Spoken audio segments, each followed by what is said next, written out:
Good morning students. ਬੇਟਾ ਆਪਾਂ ਪਿਛਲੀ ਵੀਡੀਓ ਦੇ ਵਿੱਚ ਲੈਸਨ ਨੰਬਰ 13 ਦੇ ਵੈਰੀ ਸ਼ਾਰਟ ਕੁਐਸਚਨ ਆਨਸਰ ਔਰ ਸ਼ਾਰਟ ਕੁਐਸਚਨ ਆਨਸਰ ਕੀਤੇ ਸੀ। ਅੱਜ ਆਪਾਂ ਸ਼ੁਰੂ ਕਰਨ ਜਾ ਰਹੇ ਹਾਂ ਲੌਂਗ ਕੁਐਸਚਨ। ਸੋ ਫਸਟ ਕੁਐਸਚਨ ਹੈ, ਮੁਗਲ ਕਾਲੀਨ ਪੰਜਾਬ ਵਿੱਚ ਮੁਸਲਿਮ ਸਮਾਜ ਦੀਆਂ 3 ਸ਼੍ਰੇਣੀਆਂ ਦੇ ਬਾਰੇ ਲਿਖੋ। ਹੁਣ ਕੀ ਆ, ਪਹਿਲੀ ਗੱਲ ਤਾਂ ਕਿਹੜੀ ਸ਼੍ਰੇਣੀ ਬਾਰੇ ਪੁੱਛਿਆ ਗਿਆ ਆ? ਮੁਸਲਿਮ ਸ਼੍ਰੇਣੀ ਬਾਰੇ। ਠੀਕ ਆ। ਇਹਦੇ ਵਰਗ ਹੁੰਦੇ ਆ, ਜਿਵੇਂ ਦੇਖੋ ਇਹਨਾਂ ਨੂੰ 3 ਭਾਗਾਂ 'ਚ ਵੰਡਿਆ ਜਾਂਦਾ ਹੈ, ਉੱਚ ਵਰਗ, ਮੱਧ ਵਰਗ ਅਤੇ ਨੀਵਾਂ ਵਰਗ। ਜਿਹੜਾ ਉੱਚ ਵਰਗ ਹੁੰਦਾ ਆ, ਇਸ ਵਰਗ ਵਿੱਚ ਉੱਚ ਸ਼੍ਰੇਣੀ ਦੇ ਮਨਸਬਦਾਰ, ਦੀਵਾਨ, ਸੂਬੇਦਾਰ, ਜਗੀਰਦਾਰ, ਫੌਜਦਾਰ, ਸੈਯਦ, ਸ਼ੇਖ ਆਦਿ ਆਉਂਦੇ ਹਨ, ਜੋ ਧਨੀ ਹੋਣ ਦੇ ਕਾਰਨ ਐਸ਼ੋ ਆਰਾਮ ਦਾ ਜੀਵਨ ਬਤੀਤ ਕਰਦੇ ਹਨ। ਉਹ ਸੁੰਦਰ ਅਤੇ ਕੀਮਤੀ ਕੱਪੜੇ ਪਾਉਂਦੇ ਅਤੇ ਸੁੰਦਰ ਮਹਿਲਾਂ ਵਿੱਚ ਰਹਿੰਦੇ ਸਨ।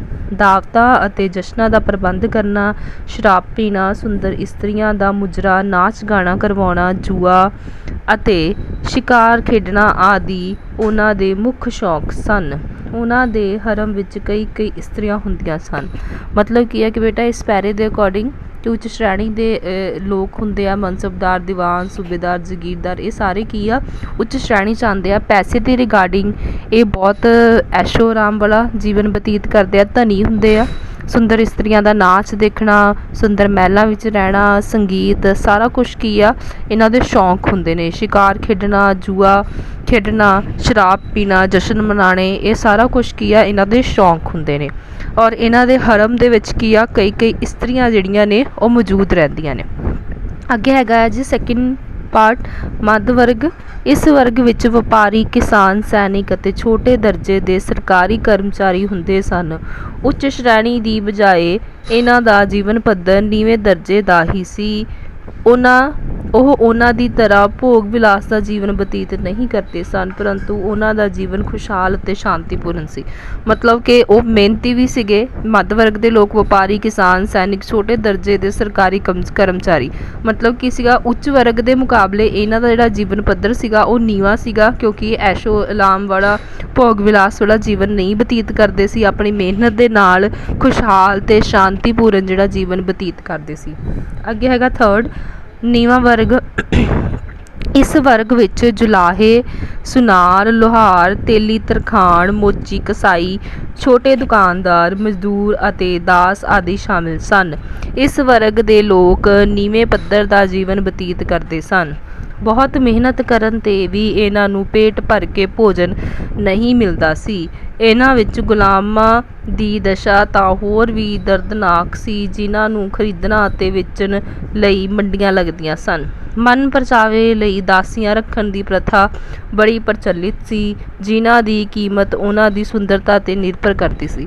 ਮਤਲਬ ਕੀ ਆ ਕਿ ਬਹੁਤ ਮਿਹਨਤੀ ਲੋਕ ਸੀਗੇ ਇਸ ਵੇ ਦੇ ਵਿੱਚ, ਜਿਵੇਂ ਜੁਲਾਹੇ, ਸੁਨਾਰ, ਲੁਹਾਰ, ਮਜ਼ਦੂਰ, ਦਾਸ ਆਦਿ। ਠੀਕ ਆ। ਇਹਨਾਂ ਦਾ ਜੀਵਨ ਜਿਹੜਾ ਸੀ ਬਹੁਤ ਜ਼ਿਆਦਾ ਨੀਵਾਂ ਸੀਗਾ। ਮਿਹਨਤੀ ਹੋਣ ਦੇ ਕਾਰਨ ਵੀ ਇੰਨਾ ਮਿਹਨਤ ਕਰਨ ਤੋਂ ਬਾਅਦ ਵੀ ਕੀ ਆ, ਇਹ ਪੇਟ ਭਰ ਕੀ ਆ, ਭੋਜਨ ਨਹੀਂ ਸੀ ਖਾ ਪਾਉਂਦੇ। ਦੂਸਰਾ, ਇਹਨਾਂ ਵਿੱਚੋਂ ਬਾਕੀ ਜਿਹੜੇ ਉੱਪਰ ਦਿੱਤੇ ਗਏ ਨਾਮ ਨੇ, ਇਹਨਾਂ ਦਾ ਜਿਹੜਾ ਫਿਰ ਵੀ ਜੀਵਨ ਪੱਧਰ ਅੱਛਾ ਸੀਗਾ, ਪਰ ਜਿਹੜੇ ਗੁਲਾਮ ਸੀਗੇ ਉਹਨਾਂ ਦੀ ਦਸ਼ਾ ਉਹ ਬਹੁਤ ਜ਼ਿਆਦਾ ਜਿਹੜੀ ਆ ਦਰਦਨਾਕ ਸੀਗੀ। ਉਹਨਾਂ ਨੂੰ ਖਰੀਦਣ ਔਰ ਵੇਚਣ ਦੇ ਲਈ ਕੀ ਆ, ਮੰਡੀਆਂ ਲਗਾਈਆਂ ਜਾਂਦੀਆਂ ਸੀਗੀਆਂ, ਔਰ ਜਿਹੜੀਆਂ ਦਾਸੀਆਂ ਸੀਗੀਆਂ ਉਹਨਾਂ ਦੀ ਕੀਮਤ, ਉਹਨਾਂ ਨੂੰ ਖਰੀਦਿਆ ਵੇਚਿਆ ਜਾਂਦਾ ਸੀ, ਔਰ ਉਹਨਾਂ ਦੀ ਕੀਮਤ ਜਿਹੜੀ ਆ ਉਹਨਾਂ ਦੀ ਸੁੰਦਰਤਾ ਦੇ ਉੱਤੇ ਨਿਰਭਰ ਕਰਦੀ ਸੀ। ਅਗਲਾ ਕੁਐਸਚਨ ਹੈਗਾ ਹੈ ਜੀ ਸੈਕਿੰਡ, ਮੁਗਲ ਕਾਲੀਨ ਪੰਜਾਬ ਵਿੱਚ ਹਿੰਦੂਆਂ ਦੀ ਸਥਿਤੀ ਕਿਹੋ ਜਿਹੀ ਸੀ? ਆਪਾਂ ਪਹਿਲਾਂ ਪੜ੍ਹ ਕੇ ਹਟਿਆ ਮੁਸਲਮਾਨਾਂ ਦੀ ਸਥਿਤੀ, ਹੁਣ ਆਪਾਂ ਕਰਾਂਗੇ ਹਿੰਦੂਆਂ ਦੀ ਸਥਿਤੀ। ਪਹਿਲਾ ਹੈਗਾ ਹਿੰਦੂਆਂ ਦੀ ਹਾਲਤ।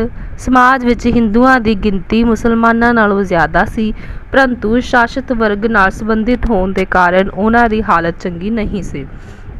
ਹਿੰਦੂ ਸਮਾਜ ਵਿੱਚ ਸਦੀਆਂ ਤੋਂ ਚੱਲੀ ਆ ਰਹੀ ਜਾਤੀ ਪ੍ਰਥਾ ਮੌਜੂਦ ਸੀ। ਹੁਣ ਕੀ ਆ, ਸ਼ਾਸਤ ਵਰਗ ਕੀ ਹੁੰਦਾ ਕਿ ਪ੍ਰਜਾ ਦੇ ਨਾਲ ਸੰਬੰਧਿਤ ਹੋਣ ਦੇ ਕਰਕੇ ਉਹਨਾਂ ਦੀ ਹਾਲਤ ਚੰਗੀ ਨਹੀਂ ਸੀਗੀ। ਅੱਗੇ ਹੈਗਾ ਹਿੰਦੂਆਂ ਦੀਆਂ 4 ਜਾਤੀਆਂ। ਮੁਗਲ ਕਾਲ ਵਿੱਚ ਹਿੰਦੂਆਂ ਦੀਆਂ ਮੁੱਖ 4 ਜਾਤੀਆਂ ਬ੍ਰਾਹਮਣ, ਖੱਤਰੀ, ਵੈਸ਼ ਅਤੇ ਸ਼ੂਦਰ ਸਨ। ਉਸ ਸਮੇਂ ਪੰਜਾਬ ਵਿੱਚ ਖੱਤਰੀ, ਰਾਜਪੂਤ, ਜੱਟ ਅਤੇ ਬ੍ਰਾਹਮਣ ਹਿੰਦੂਆਂ ਦੀਆਂ ਪ੍ਰਸਿੱਧ ਜਾਤੀਆਂ ਸਨ। ਹਿੰਦੂਆਂ ਦੀਆਂ ਅੱਗੇ ਕਈ ਹੋਰ ਉਪਜਾਤੀਆਂ ਬਣ ਚੁੱਕੀਆਂ ਸਨ, ਜਿਵੇਂ ਖੱਤਰੀਆਂ ਦੀ ਮਹਿਰਾ, ਮਲਹੋਤਰਾ, ਪੁਰੀ, ਭੰਡਾਰੀ, ਚੱਡਾ, ਖੰਨਾ ਆਦਿ।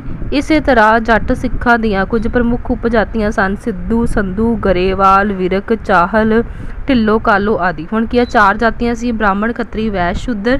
ਠੀਕ ਆ। ਤੇ ਪੰਜਾਬ ਵਿੱਚ ਖੱਤਰੀ, ਰਾਜਪੂਤ, ਜੱਟ, ਬ੍ਰਾਹਮਣ ਹਿੰਦੂਆਂ ਦੀਆਂ ਪ੍ਰਸਿੱਧ ਜਾਤੀਆਂ ਸੀ। ਬਾਅਦ ਵਿੱਚ ਉਹਨਾਂ ਨੂੰ ਹੀ ਅੱਗੇ ਕੀ ਆ, ਕਈ ਹੋਰ ਉਪਜਾਤੀਆਂ 'ਚ ਵੰਡ ਦਿੱਤਾ। ਪਹਿਲਾਂ ਖੱਤਰੀਆਂ ਦੀਆਂ ਦੱਸਦੀਆਂ ਕਿ ਖੱਤਰੀਆਂ ਵਿੱਚ ਮਲਹੋਤਰਾ, ਪੁਰੀ, ਚੱਡਾ। ਫਿਰ ਦੁਬਾਰਾ ਜੱਟਾਂ ਦੀਆਂ ਦੱਸ ਦਿੱਤੀਆਂ ਕਿ ਸੰਧੂ ਹੋ ਗਏ, ਗਰੇਵਾਲ, ਵਿਰਕ। ਇਹਨਾਂ ਨੂੰ ਹੋਰ ਅੱਗੇ ਕੀ ਆ, ਕਈ ਪਾਰਟਸ ਦੇ ਵਿੱਚ ਡਿਵਾਈਡ ਕਰ ਦਿੱਤਾ ਜਾਂਦਾ ਸੀਗਾ।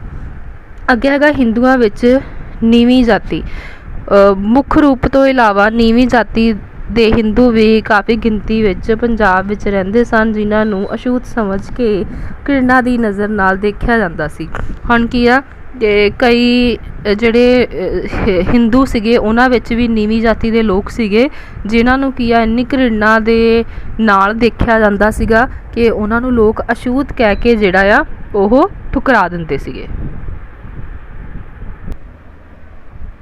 ਹਾਂਜੀ ਬੇਟਾ, ਅੱਗੇ ਕੀ ਆ, 5th ਪੁਆਇੰਟ ਹੈ ਗੁਰੂ ਨਾਨਕ ਦੇਵ ਜੀ ਦੇ ਜਾਤੀ ਉਥਾਨ ਦੇ ਯਤਨ। ਕਿ ਗੁਰੂ ਨਾਨਕ ਦੇਵ ਜੀ ਦੁਆਰਾ ਜਾਤੀ ਪ੍ਰਥਾ ਨੂੰ ਖਤਮ ਕਰਨ ਲਈ ਜਾਂ ਉਹ ਲੋਕਾਂ ਨੂੰ ਉਹਨਾਂ 'ਚੋਂ ਕੱਢਣ ਦੇ ਲਈ ਕੀ ਕੀਤਾ ਗਿਆ।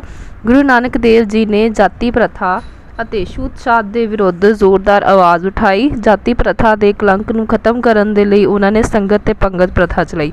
ਸੰਗਤ ਔਰ ਪੰਗਤ ਪ੍ਰਥਾ ਜਿਹੜੀ ਆ ਕਿ ਆਪਾਂ ਇੱਕ ਹੀ ਪਹਿਲਾਂ ਸੰਗਤ ਵਿੱਚ ਬੈਠ ਕੇ ਕੀਰਤਨ ਸੁਣ ਸਕਦੇ ਆ। ਪੰਗਤ ਜਿਹੜੀ ਆ ਇੱਕ ਹੀ ਆਪਾਂ ਕਤਾਰ ਵਿੱਚ ਬੈਠ ਕੇ ਬਿਨਾਂ ਭੇਦਭਾਵ ਦੇ ਕੀ ਆ ਲੰਗਰ ਛਕ ਸਕਦੇ ਆ, ਜਿਹਦੇ ਕਰਕੇ ਕੀ ਆ ਕਿ ਆਪਾਂ ਨੂੰ ਨਹੀਂ, ਆਪਾਂ ਇੱਕ ਦੂਸਰੇ ਨੂੰ ਕੀ ਆ ਜਾਤੀ ਭੇਦਭਾਵ ਤੋਂ ਕੀ ਆ ਉੱਪਰ ਉੱਠ ਸਕਦੇ ਆ। ਅੱਗੇ ਹੈਗਾ 6 ਗੁਰੂ ਗੋਬਿੰਦ ਸਿੰਘ ਜੀ ਦੇ ਯਤਨ। ਗੁਰੂ ਗੋਬਿੰਦ ਸਿੰਘ ਜੀ ਨੇ ਸਭ ਤੋਂ ਨੀਵੀਂ ਜਾਤੀ ਦੇ ਲੋਕਾਂ ਨੂੰ ਹੱਥ ਤਲਵਾਰ ਫੜਾ ਕੇ ਉਹਨਾਂ ਨੂੰ ਖੱਤਰੀਆਂ ਅਤੇ ਦੂਜੀਆਂ ਉੱਚ ਜਾਤੀਆਂ ਦੇ ਸਾਹਮਣੇ ਲਿਆ ਕੇ ਖੜਾ ਕਰ ਦਿੱਤਾ। ਗੁਰੂ ਗੋਬਿੰਦ ਸਿੰਘ ਜੀ ਦੁਆਰਾ ਬਣਾਏ ਗਏ 5 ਪਿਆਰਿਆਂ ਵਿੱਚੋਂ 3 ਸ਼ੂਦਰ ਜਾਤੀ ਨਾਲ ਸੰਬੰਧ ਰੱਖਦੇ ਸਨ। ਹੁਣ ਜਿਹੜੇ ਖਾਲਸਾ ਪੰਥ ਦੀ ਸਾਜਨਾ ਹੋਈ ਆ ਉਹਦੇ ਵਿੱਚ ਜਿਹੜੇ 5 ਪਿਆਰਿਆਂ ਨੂੰ ਅੰਮ੍ਰਿਤ ਛਕਾਇਆ ਗਿਆ ਸੀਗਾ, ਉਹਦੇ ਵਿੱਚੋਂ 3 ਜਿਹੜੇ ਵਿਅਕਤੀ ਸੀਗੇ ਉਹ ਸ਼ੂਦਰ ਜਾਤੀ ਦੇ ਨਾਲ ਸੀ, ਭਾਵ ਕਿ ਨੀਵੀਂ ਜਾਤੀ ਦੇ ਨਾਲ ਸੀ। ਉਹਨਾਂ ਦੇ ਹੱਥ ਵਿੱਚ ਉਹਨਾਂ ਨੇ ਤਲਵਾਰ ਫੜਾ ਕੇ ਠੀਕ ਆ ਜਾਤੀ ਪ੍ਰਥਾ ਨੂੰ ਖਤਮ ਕਰਨ ਦੇ ਲਈ ਇੱਕ ਸੱਟ ਜਿਹੜੀ ਆ ਮਾਰੀ ਆ। ਅੱਗੇ ਹੈਗਾ ਆ ਕੁਐਸਚਨ ਨੰਬਰ 3 ਮੁਗਲਾਂ ਦੇ ਅਧੀਨ ਪੰਜਾਬ ਵਿੱਚ ਇਸਤਰੀਆਂ ਦੀ ਸਥਿਤੀ ਕਿਹੋ ਜਿਹੀ ਸੀ। ਹੁਣ ਸਿਰਫ ਇਸਤਰੀਆਂ ਦੀ ਸਥਿਤੀ ਦੱਸਣੀ ਆ, ਇੱਥੇ ਕੁਛ ਨਹੀਂ ਦੱਸਿਆ ਗਿਆ ਵੀ ਮੁਸਲਿਮ ਇਸਤਰੀਆਂ ਨੇ ਜਾਂ ਹਿੰਦੂ ਇਸਤਰੀਆਂ ਨੇ, ਸਿਰਫ ਇਸਤਰੀਆਂ ਦੀ ਗੱਲ ਕੀਤੀ ਗਈ ਆ।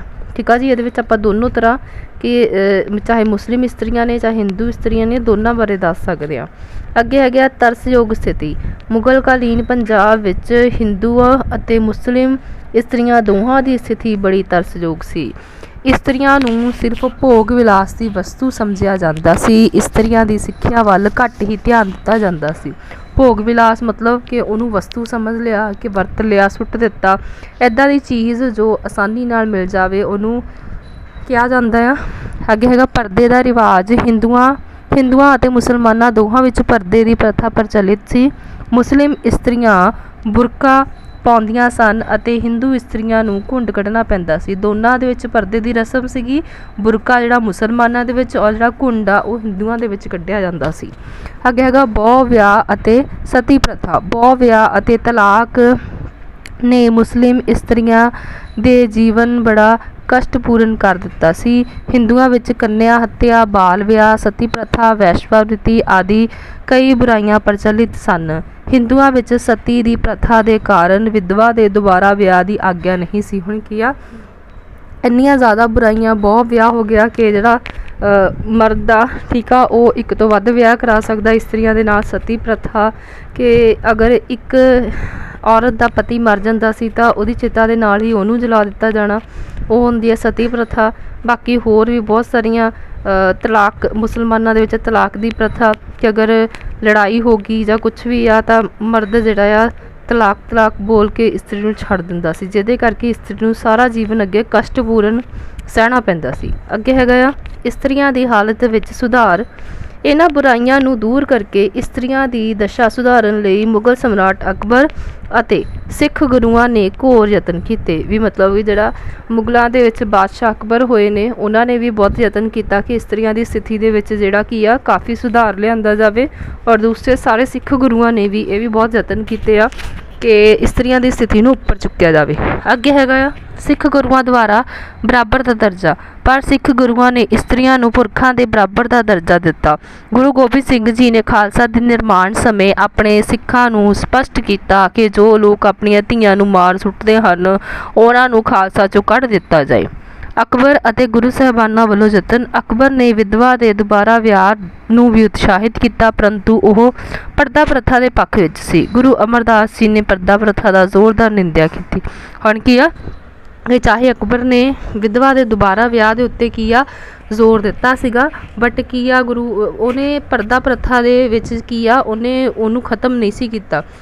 ਗੁਰੂ ਅਮਰਦਾਸ ਜੀ ਨੇ ਪਰਦਾ ਪ੍ਰਥਾ ਦੀ ਜ਼ੋਰਦਾਰ ਨਿੰਦਿਆ ਕੀਤੀ ਆ। ਇਹ ਸੀਗਾ ਜੀ 3 ਲੌਂਗ ਕੁਐਸਚਨ।